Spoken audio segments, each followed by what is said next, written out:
Today, I'm joined by Mike Arterburn, better known online as Killer Bee Tactical. You've probably seen his viral videos about digital safety, but there's a lot more to his story. We'll dive into his background in law enforcement, why he's so passionate about keeping kids safe, and what parents really need to know about the hidden dangers on the internet. Plus, he might just share a few surprises along the way. Let's get started.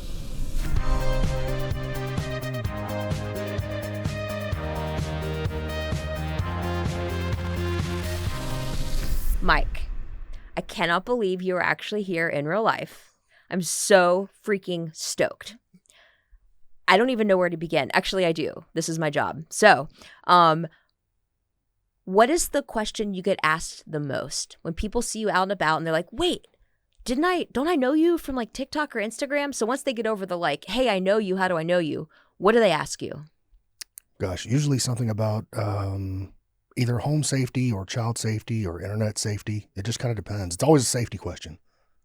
And when did you really start to lean into using social media to educate and empower? So at the time my son was 12 years old, it was during the pandemic. And of course, nobody's doing anything. So he's scrolling through on his phone and he gets to TikTok. Mm-hmm. And I'm working on my computer and he comes over to me and he says, Dad, look at this. And it's two maybe 9, 10-year-old girls twerking in next to nothing. Mm-hmm. And as a crimes against children detective, I'm like, dad mode kicks in. I'm like, there's no way their parents know they're doing this. And so my son's like, Dad, you should make a TikTok. And I'm like, what's a TikTok? And that's kind of how it all started. I made my very first TikTok in front of a lamp and it was clunky.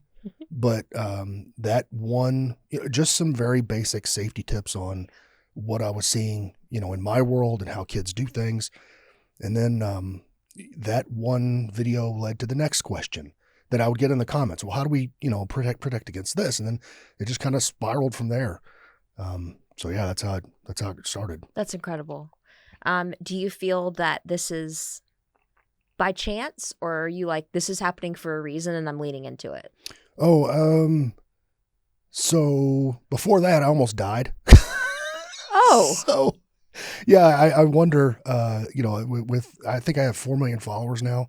If, I wasn't kept around for a reason. So, but yeah, that was a whole other experience. Do you want to talk about it? Or? Yeah, we can. Yeah. What happened? So I had a little rotator cuff surgery. No big deal. Took an hour. And, there were complications. Something happened. I don't know what it was. But I get home 3 days later, I have a horrible cough and 105-degree temperature. So, my wife, who's a physician, I write her a note saying, hey, can you look after our son? I'm going to drive myself to the ER at 2 a.m. I don't remember how I drove there because I hallucinated the whole way. I get to the ER. I don't remember where I parked my truck. And I walk in and they're like, you need a wheelchair. So they asked me to unlock my phone so that they could call my wife. That's the last thing I remember. Oh my gosh. 30 days later, I wake up and the first things I remember is my wife telling me this tube is still in.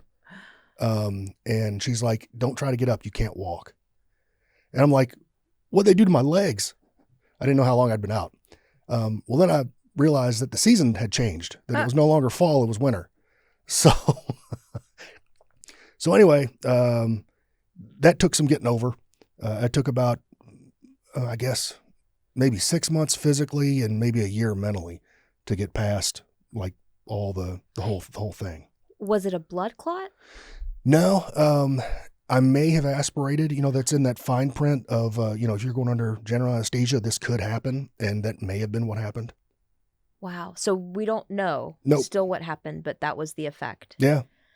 So I had renal failure. I had to be on dialysis for several months. And the most frustrating thing about that whole deal is learning how to walk again, feed yourself again. My signature's different. Oh gosh. But your body has to relearn kind of how to do everything. Wow. And all the doctors, when you ask them, because I'm a straight up guy, like if I'm not going to make it, if I'm going to be like in this state, just tell me. Yeah. And they were all like, we don't know, we'll see. So I got sick of the we'll see answer. Right. But my wife's like, that's the answer you give. And you're okay now? Yeah. Oh, thank God. Oh my gosh. Wow. Well, so that answers that question. Yeah. I'm so glad you're here. You're making an impact. Have you heard from your followers how your content has saved their life? Oh, I get that maybe once a week. I'll get, my son was into this, or they'll give me something that they had to go through, or a real life situation to where, because I do a lot of situational awareness. Yeah. And it's people like, you do self-defense. And I'm like, no, I do the thing before the self-defense. How to keep yourself out of that whole situation to begin with. I get that one quite a bit. People just paying a little more attention, not being on their phone, Right. Being aware of their surroundings, that kind of thing. Almost any teen, any parent will tell you they're always right here with their phone. 100%. I mean, I've got to tell my son, when you're in a parking lot, walking to a store, please don't be on your phone. You're going to get hit by a car. Yeah. Not everybody has a backup camera or pays attention to it. Yeah. How did you get started as an ICAC detective? And for those listening and watching, ICAC stands for Internet Crimes Against Children. So I was asked, and everybody starts out in patrol in the police world. And then I went on to be a domestic violence detective for about 5 years. So the advantages of being in domestic violence is that you get to kind of hone your skills as a detective, but it's not a whodunit. Like, I know who my suspect is. So your interrogation skills are really what you want to start developing, and gathering evidence if you lose your victim, like your victim's going to turn on you. Well, in CACU, you don't want to put a child on the stand. So you do everything you can to develop all the other evidence and get it admissible so that the kid never has to go up on the stand. I was lucky in all my cases that everything was recorded because it was all on a screen. So if there was, there's record all over the place, because I worked with the FBI on their Innocent Images Task Force. So I was able to do quite a bit of stuff. But you get to the point in patrol where if you work in a busy area, we worked a shooting a day, and you kind of get tired of guys that are drug dealers shooting each other. You're kind of like, meh. Yeah. You're kind of in the game. I mean, I feel sorry for your parents, right. But I mean, you made these choices. You knew. Yeah. But for a kid talking about innocence, you call me anytime to this day. But yeah, burnout in CACU is 2 years. I made it 7. Wow. But the upside is a lot of officers at the end of their careers are like, did I do any good? I never asked myself that. I know I helped some kids. I know I tackled real criminals, real cases. And it was all worth it. I was at the Child Rescue Coalition headquarters right before the pandemic started. Mm-hmm. And I was looking at some of their technology, and they started to populate a bunch of red dots on the screen. And they said, this is known instances of CSAM on digital devices. And it just kept populating. And of course I was horrified. But then I said, why is there not a law enforcement official at every single residence and office and location where that is to take care of it? Dumb question in hindsight. But they said there aren't enough trained Internet Crimes Against Children detectives to be able to handle the volume. Right. And not only that, but it's not just you show up, you arrest. You have to investigate. It's, innocent until proven guilty, even though there's some very obvious signs that they are very guilty. So can you speak to, I guess, the general public around the depth and breadth of the problem? And then, is there hope? Can we make a dent in this? It's a multi-billion-dollar business. So the demand is there. And as long as the demand is always there, you're always going to have somebody that'll supply it. Mm-hmm. To give you an idea, there was only 2 of us on our department that did what we did. And we also did some of the other, like when we would take call, we would take some of the other cases as well. But everybody basically knew to stay out of our office. And we were covered up. We would have to prioritize. When you have that many cases coming in, you have to prioritize, okay, does this person have secondary sex characteristics? Is it possible this person is 18? But when you have so many 3-year-old and 5-year-olds, and you're like, clearly a child, you work that case. And then and then the other side of that is a lot of the kids are identified. Not a lot. Some of the kids are identified. So you run that through NCMEC or the FBI, and it comes back with a hit on, yeah, this kid was, 15 years old or 16 years old, and this is where they live, and this is their name. So now you have an actual victim, and you can prosecute based on that. We did a lot of knock and talks, which is you get the report that somebody is trading CSAM, and that's all you have. So you go to their door, and you don't have enough for a search warrant, so you just knock on it and give, hey, I'm Detective so-and-so with this department, and I got a report about fill in the blank. It doesn't necessarily have to be CSAM. It could be like terrorist activity, stolen guns. You just BS your way in.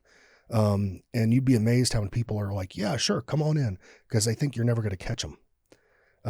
But then I would have a program in my hand that I could pop into their computer and turn the computer on, and it would pull up every single image on that computer.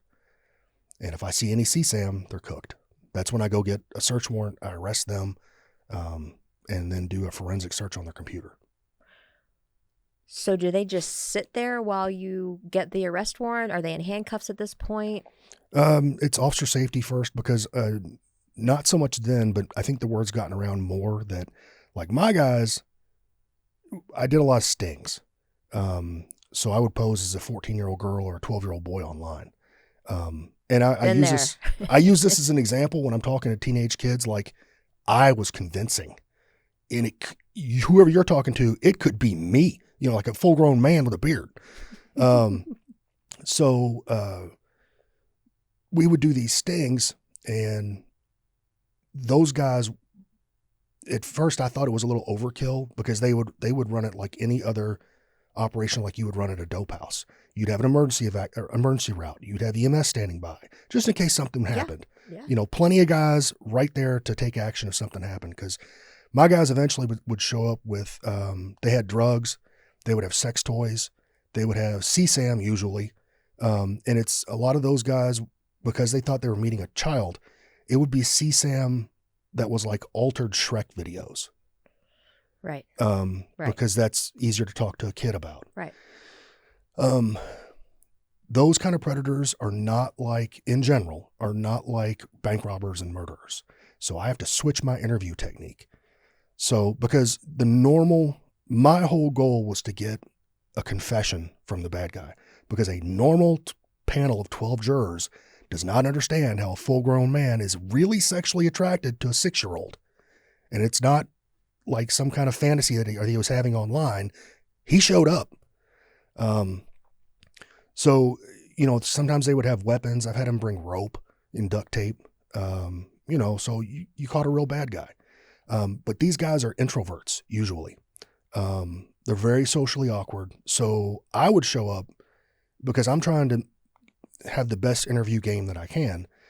I'm a big fat guy in a Hawaiian shirt. And that's how I would interview these guys, because I didn't want to be threatening. Mm-hmm. Because as soon as I'm, talking about you're a terrible person or whatever, they're going to shut down. Right. And I need them to basically talk about how they feel and what's going through their head and why they're doing this and that kind of thing. So that when I'm sitting on the stand, I can be like, look at this video. And it's, the whole interview. But that crime in particular, just the conversation. Now, my AUSA wanted my bad guys to show up. What's an AUSA? Assistant United States Prosecutor. Okay. They wanted my guys to show up because in the federal system, because I took my guys federal, it's a 10-year mandatory minimum. So no matter if they didn't have any record whatsoever, they're getting 10 years. Not many other type of crimes or systems have that. And I was very grateful for it. Yeah. That was all part of the job. Would you say there's a common thread outside of them being introverts, or is it could it be anyone? Is it people in positions of, I'm leading the witness right now, but people in positions of power, legislators, principals, teachers, business executives. It's not just creepy introverts that never left their mom's basement. Right. It's a stereotype for a reason, but my saying I say over and over again is nobody gets a pass. It could be a police officer or a doctor or a lawyer, somebody that's in a respected, position of power. And it makes you even more angry because you're like, we trusted you. Right. What, if you can speak about it, what's been the most shocking arrest that you've made? Anybody, what was their position or what the influence did they have? There's been some of the other detectives have had. About the most shocking one that I had was I almost got shot. Wow. So angry mom calls us, the department, to meet her on the side of the road.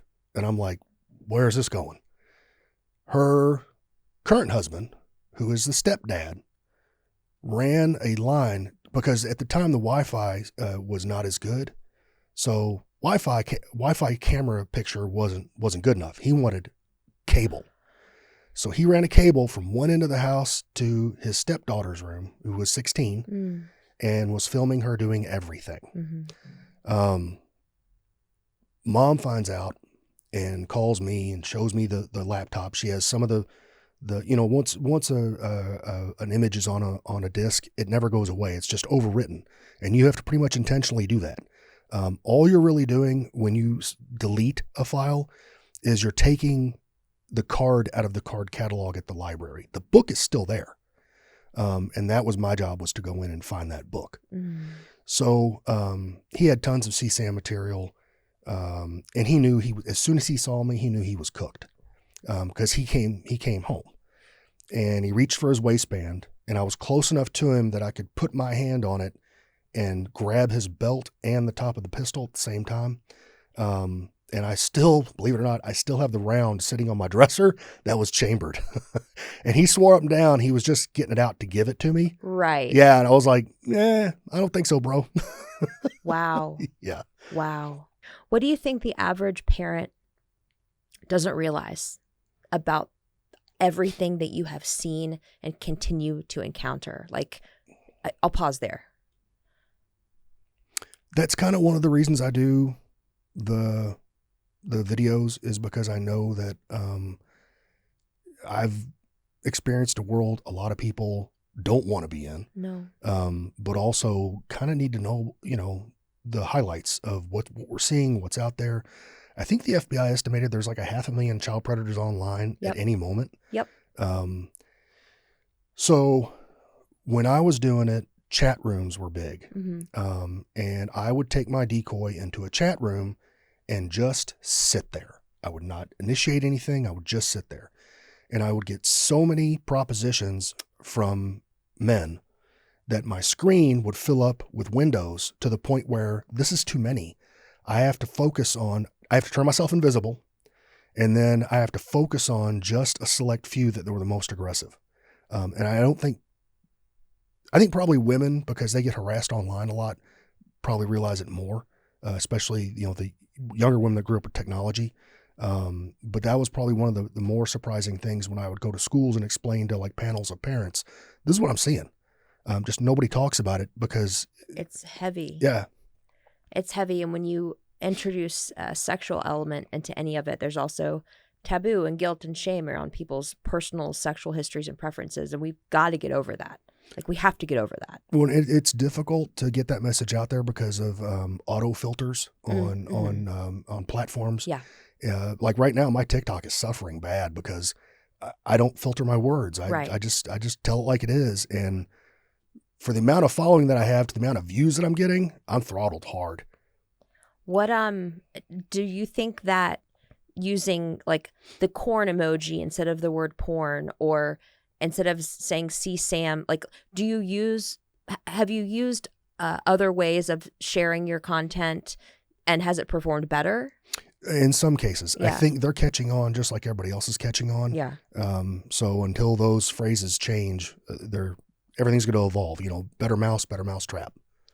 Have Has anyone at the variety of social media platforms where you do have a large following reached out to collaborate with you? Never. Never. Mm-mm. Which I think is a shame, right? Yeah. What was really cool when I was working is that the governor reached out and was like, hey, I heard, what are you guys seeing? And I said, well, as far as the state's concerned, our state's laws after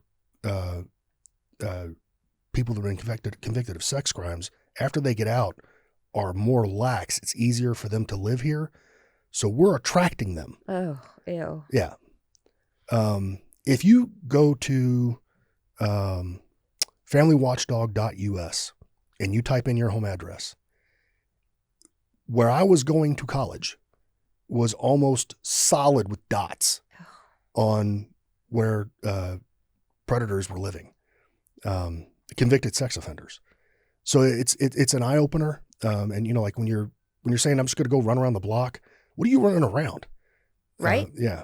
Totally. I mean, I look at the National Sex Offender Registry, and that's something that parents should know about. You know, yes, there are rules around these people not being able to live near a school, etc., but they have to live somewhere. Mm-hmm. And so you need to know where they live.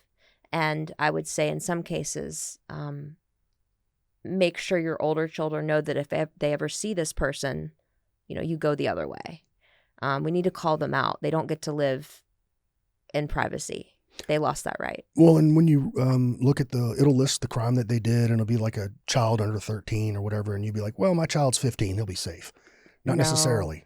It escalates. Yeah. They have to do more and more to get a rise. When you talk to predators too, some will tell you, you know, it's not. I'll tell you one. So I had a guy that was taking pictures in the men's room of little boys. Ew. And he was putting the camera over the stall, and one of the 6-year-old little boy was like, oh, that's not right. And mom told me the boys were in between that age of when she felt like she could go into the men's room, and they don't really need to be going into the women's restroom. So it's a tough age. What I recommend is I would take my little girl into a women's restroom, and I would announce, Dad with a daughter coming in, if, you know, say it's all clear if it is. And every time, not once has somebody been like, no, stay outside.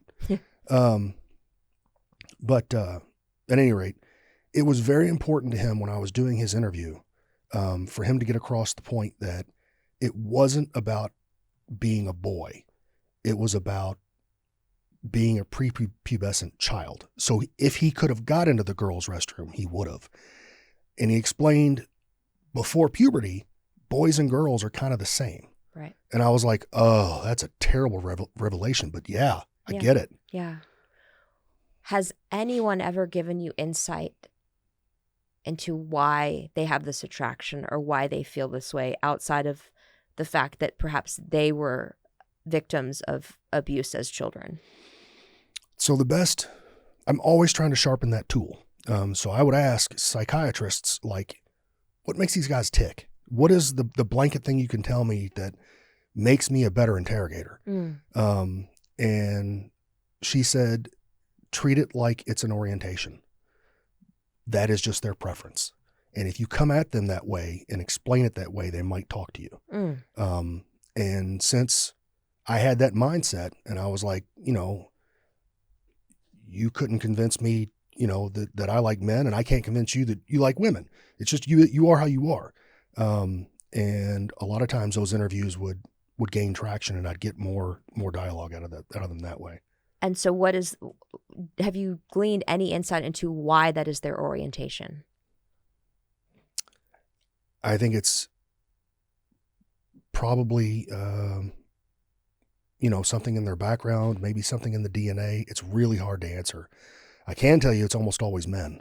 And all that time I had one female, and she wouldn't commit. Nowadays, and I think because of social media and digital footprint, because all these middle schoolers have phones now, you're seeing when they finally, you know, 5 years later, and by the way, the boys come out just as messed up. if they're messing around with their teacher, Right. They end up hating women. So that makes them into another problem. But I think because of the digital footprint and that things never really go away, when they finally report middle school teacher and they're in high school, they can actually go back and look and be like, oh yeah, you were over at her house. When they say they were, having an affair with their teacher or something. So that it might not always be men is I guess what I'm saying. Right. Yeah. It primarily has presented itself as men being the perpetrators, but women can absolutely commit these crimes or facilitate these crimes, especially because there is a demand and it's a billion-dollar business and people will do the worst things for money. Oh, yeah. How do you take care of yourself, or how did you take care of yourself when you were dealing with the worst of the worst? So I didn't. There was very little training at the time. I'm of the opinion now, like when I started seeing is bad. You can't ever unsee something. Hearing is worse.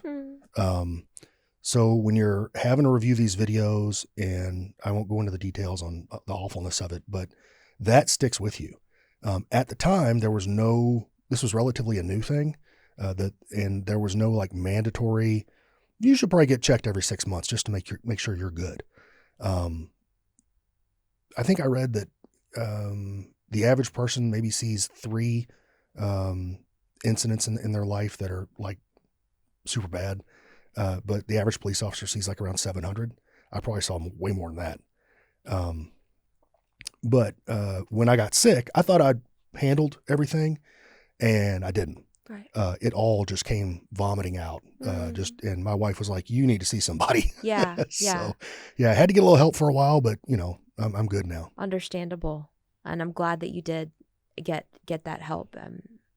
And I'm just so grateful for the work that you did and people like you do, because you are saving children's lives. I always say people, like all of that you did, how much value would you put on one life? Right. Yeah. Would you go through that to save one child? Yeah. Yeah. What do you think could help people who now have to do that work? What sort of tech do they need? What is it a funding thing? Is it awareness? Like, there are people that are doing that right now as we talk. Mm-hmm. And is there anything that we can do to make their jobs easier? I think AI will help when they develop it more, so that the detectives are not actually seeing the images, and they can assign it like a hash value, so that once again they can search for it and not actually see the image.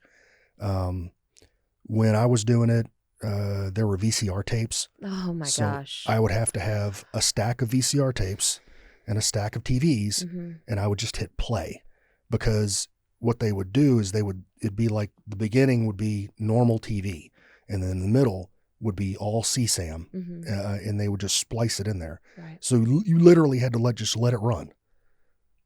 We're gonna pivot. Pivot. Yeah, because this is really hard and really heavy, and I would just want to kind of lighten the mood and get to know more about you, Mike, the human, and how you got to be where you are, and just all of the personal questions. And of course, we're going to get to the tips, the takeaways, etc. But I guess just fire around. Where'd you grow up?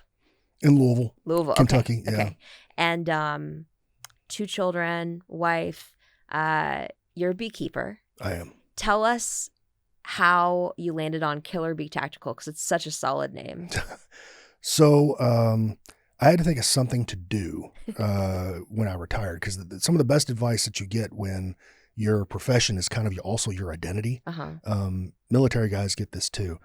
When you're not that anymore, what are you? Right. And if it takes up all your time, like police work does, it's kind of all consuming, because you're never really off. What are you going to do? So early childhood memories, my grandfather's from Poland. So is my mother. And he came over and had beehives. And he would literally be out in the middle of the summer, and I'd be, not by choice, I'd be standing right next to him with no shirt, And all these bees are everywhere. And thank goodness they were, at the time they were German honeybees, just very calm, not aggressive. But, I'm terrified as a kid. So I don't know how that manifested later into, I want to be a beekeeper. So I started getting into beekeeping maybe 7 years ago, something like that. It's very therapeutic. I'm told the hum of that frequency Yes. is supposed to be like, for PTS and things like that. I can guarantee you are not thinking about anything else when you're in those bees. But when I formed my company, because I had to, I was doing it online and I had to think of something. And I'm not a creative person, so I was just like, bees? I don't know. Killer Bee Tactical? Yeah, sure. Why not? And I just kind of filled it out, not thinking anybody would ever see that. And then, here we are. That's funny. It reminds me of this. I don't know. Keep this in if you want, but for both my Container Store rewards account and my Zoom login, I put my nickname T Money. And so now sometimes when I join like professional Zoom things, they're like, who is T Money? I'm like, that's me. That's great. That's me. So yeah, people will see things sometimes that you don't think they will. You have millions of followers. You're here for a reason. You've skirted death. Let's say, I don't know, Bill Gates or Mark Zuckerberg or somebody who has the power to do anything for anybody is listening to this. What could they do for you? Like if you had unlimited resources, what would you like to be able to do with what you know? Package it into where the average parent getting into tech when they're getting ready to get their kid their first phone. Mm-hmm. What you need to know, what you need to look out for. Like I said, the thing I always say is be ready. Be ready. 'Cause you're gonna see some stuff you didn't expect. And just like me and other parents say it all the time, not my kid. And I guarantee you it's your kid. 100%. But and I always tell parents that, well, I check his social media. Okay. Well, how many Instagram accounts does he have? What do you mean? He doesn't have just one. And that's an eye opener for a lot of them. But I get the question, how old should my kid be for their first phone? And I'm like, that's not really an age thing. That's a maturity thing. And it's a what phone? Yeah, for sure. It's all the Wild West if you don't have some kind of monitoring on your phone. So with all of the options out there for parental controls and safer tech for kids, you have, and we're so grateful, continued to educate people about what Bark offers. Why do you trust Bark? You guys are on it. From being in Internet Crimes Against Children and being a detective and seeing what I've seen, and then using it, at the time it was the app, for my own son, and being one of those, not my kid, to, oh, wow, and seeing some things, not necessarily even him, but his outside friends. Right. And I'm like, oh, maybe, the school needs to know about what's going on in their house. That kind of thing. Kids that are thinking of hurting themselves, mm-hmm. and they're putting it on my kid, who's a child, where this is an adult topic. And an adult would have problems dealing with this. Yeah. And if something were to happen, I don't want my kid to have that on his shoulders. So it's a wide range of reasons, but for me, Bark is the one that seems like they're doing it right. They're ahead of everybody else, and they cover all the bases. Thank you.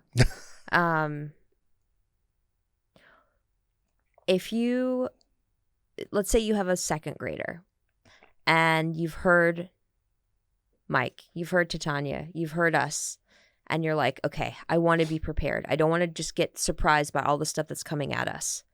What would you say are some easy tips for, like, we're not trying to scare you. We don't want to freak you out. We want you to be aware of what is really happening, not just clickbait, and then what to do about it. What are some reasonable tips that you can give us? You mean as far as talking to your child? Let's start with that.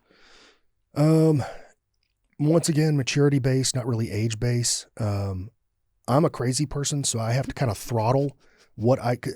Like, I try to hit that sweet spot between informing them and not scarring them for life.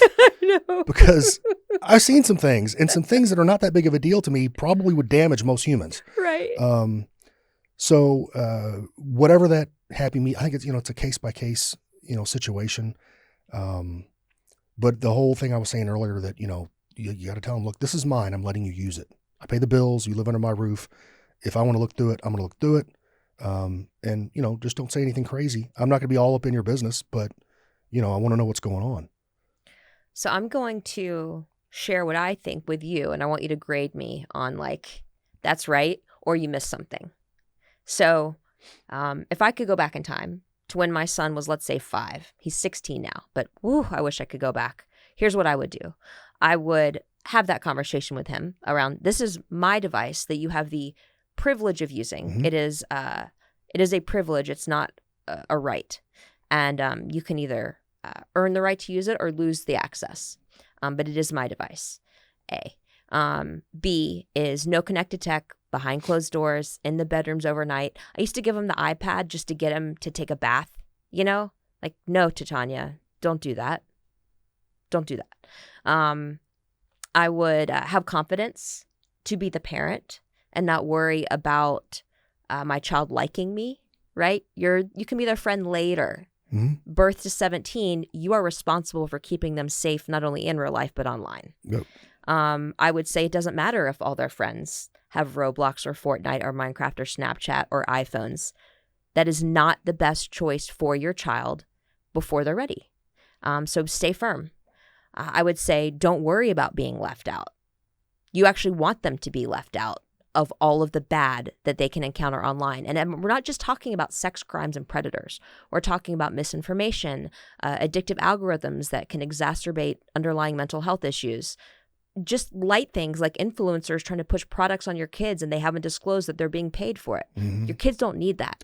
Sleepovers will be one too. Oh, dude, 100%. Yeah. The things that happen at sleepovers, just have a sleep under. Let your kids stay out late, maybe till like 11 p.m. Mm-hmm. They can watch a movie, they can have pajamas and popcorn, but when it's time for bed, they come home. Yeah. What else? Your children, even if the social media companies say that they can have social media at 13, I still don't think they're ready for it then. No. They can wait until 16. Your children will not be left out of a healthy childhood and teenage experience if they don't have access to Snapchat and TikTok. They will be fine. Yeah. They will actually be better than the majority of children today. Mm-hmm. Now, granted, they do need to leave their room, right? They need to play sports, do art, make music. Like, they need to be doing things with other people in real life. Mm-hmm. But they will be okay if they are doing that. What else? Don't just direct, listen to. We, probably both of us, like to talk and can do a lot of that. But what we need to do is listen. We need to have our children open up to us and really hear what's happening in their worlds and be a safe place. I'm sure, no offense, it's probably terrifying to be your daughter, your son, and be like, Dad, I messed up. Dad, I sent a nude. Dad, I said this, or like, what are you going to do? Well, that is a conversation that we've had. And I encourage everyone to have that conversation. Whatever you do, whatever you did, I've got your 6, period. What does that mean for people who don't understand law enforcement lingo? I've got your back. You get in a fight at school, I'm going to have your back. Even if you're wrong, I'm going to support you. Now, we might have to, have the consequences, but it's not going to be one of the worst things that you can do as a parent. If your child screws up and your knee-jerk reaction, like they tell you, hey, this person contacted me on social media, and the first thing you do is take their devices away. And punish them. Yeah. Now you've just cut them off from their entire support group, and they've learned not to tell you anything. Mm-hmm. One of the things that is real life that I've had to help other content creators with is sextortion. And it's bad with boys now. They've learned that boys are not developed, their brains are not developed yet. So within that 8-minute conversation, they can get a nude out of them. Now, one thing you never want to do is send them money, because that will never stop. The upside, if there's a silver lining to any of the AI, the nude apps that, you take a normal photo of your child, not your child, but somebody takes one off your social media and plugs it in the nude app, and now you're nude. And now that one's floating around the school and everybody's saying that's you. All you have to say is that's AI. That's not me. Yeah. So in the sextortion thing, if that real photo gets out there and they really do distribute it, which doesn't happen very often, because what people don't realize is those guys, even though they're dirtbags, they're businessmen, and they don't have time to mess with you if you're not going to pay them. Right. They're going to move on to the next guy. Who will? So all your kid has to do is say, that's not me, that's AI. And as long as they don't come off that story, they're good. 100%. I love that tactic. Even if your child did unfortunately send a nude, having that proactive conversation like, hey, I understand that kids are sending nudes. I hope you never do, but I want you to know that if you do, here's a tactic. Mm-hmm. You can just say, that wasn't me, that's AI. Like, you never have to be ashamed to tell me something that has happened like that. Right. I've got your back. I've got your six. Yeah. And I think what parents don't realize about sextortion in particular is that it's not just happening to like 11-year-olds. It's happening to 17-year-old boys. Yeah. They're about out the door, right? You feel like you've done your job as a parent, and they're straight A student, top athlete, volunteer at church, but they're 17. They're attracted, to people. Sure. And if somebody that they think is their age and is very attractive to them is like building a relationship with them, I can very well understand how they might escalate it, right? Mm-hmm. Take that relationship to the next level digitally, send a nude, and then it's not. It's actually a Nigerian crime ring. Yeah. So you need to let them know that they can tell you when that happens, and there is no shame. It's just, let's go into fix this mode. Yeah.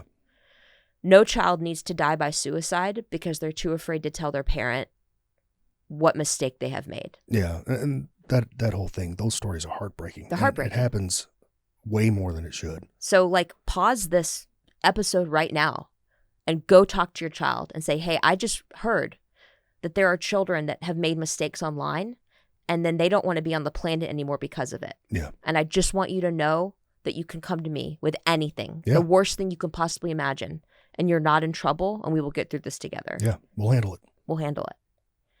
Whew. What would you like the general public, millions of followers, right? What can they do for you?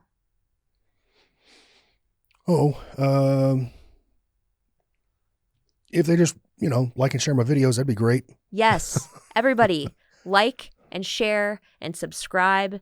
And like, we are more powerful than the algorithm, right? So if anything that Mike is putting out there isn't getting as much traction as it should because the social media platforms are stupid, let's bump that up. Please talk to your kids. Please don't think not my kid. Thank a local detective. If you know an internet crimes against children detective, goodness gracious, like, send them all the love and support. We are so grateful for what they do, and we wish that there wasn't a need for what they do. I thought of something. Yeah. NCMEC. National Center for Missing and Exploited Children. Yeah. Go. I got a lot of preliminary reports. A lot of people feel like when they go to the cyber tip line, they would see something online that didn't sit well, or it's just flat out illegal. And they would, how do I report this? And a lot of times they report it to the platform, and the platform doesn't do anything. They might not even take the image down. Right. When I was working, there were several porn sites that would have known underage girls on their site. And these girls were just, having a fit because it's some kind of revenge thing or whatever that their exes posted. And the sites wouldn't take them down. Right. Now there's more tools where NCMEC has take it down. Yeah. And they have leverage on these sites to where if they don't, there's a penalty. So a lot of people would think that the cyber tip line and they make their report, they take the time to make the report, and they hit send and they never hear any feedback. I wish NCMEC would change that and let people know that report, like, this is what happened to your report. Right. But in many cases, the ones that were in my jurisdiction, I would get the report and start working it. Mm-hmm. And they vet a lot of things so that the reports that I got, it saved me some legwork, because the ones I was getting from them was something. There was a thread. There was something there. And it wasn't just, legal content. Like, a lot of people don't know, like, nude pictures of your kids in the right setting is not illegal.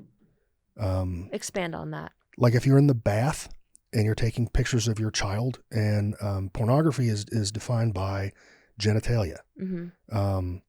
So nudist speech, whole family. I would run across those all the time. And it was very frustrating to me, because I'm like, that's not that guy's family. That's this is some nudist with his family on the beach, which protected. They're not in some, what's the word? Compromising pose, mm-hmm. An unnatural pose that mm-hmm. is sexual in nature, that mm-hmm. kind of thing. Right. They're just walking on the beach. That's a legal photo in most cases.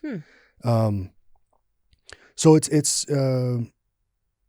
little things like that, that they would filter through, and I would get the meat and potatoes, so that I could go out and do some good and not spend all my time spinning my wheels. Right. But yeah, NCMEC, great resource. I don't think they get enough coverage. I try to support them as much as I can and have them on my pages as like the charitable people that I if you want to represent. donate to NCMEC, the National Center for Missing and Exploited Children. But they're very involved in preventing child trafficking and running down trafficking. Trafficking doesn't happen like most people think it happens, at least in the cases that I worked. A lot of times it's not. There's a general fear of the white van. Right. That grabs your child up off the street. Not that it doesn't ever happen, but the most common one is usually at-risk kids. My most common scenario was usually grandma has custody, and she's not tech savvy, and her granddaughter has been talking to what she thinks is like a 20-something-year-old man, and ends up being like a 30-something-year-old man. He's out of state. He drives to their home to pick up the 15-year-old in the middle of the night, and she is gone. And now grandma's asking me, my daughter's been missing for 2 days. Can you find her? And I'm looking for a ghost in a machine. So that's usually the most common scenario of types of trafficking. And is there any part of the U.S. that it's happening more of, or it happens everywhere? It happens everywhere. In my little area, it always picked up during big events. Our big event is Derby, but also things like the Farm Machinery Show. Anytime there's like a big convention, that's when you need to perk up, and you need to look for, if they know it, this signal, and that's child in distress. So yeah, several people have like actually made that signal, and somebody took the time to call or to find out what's going on.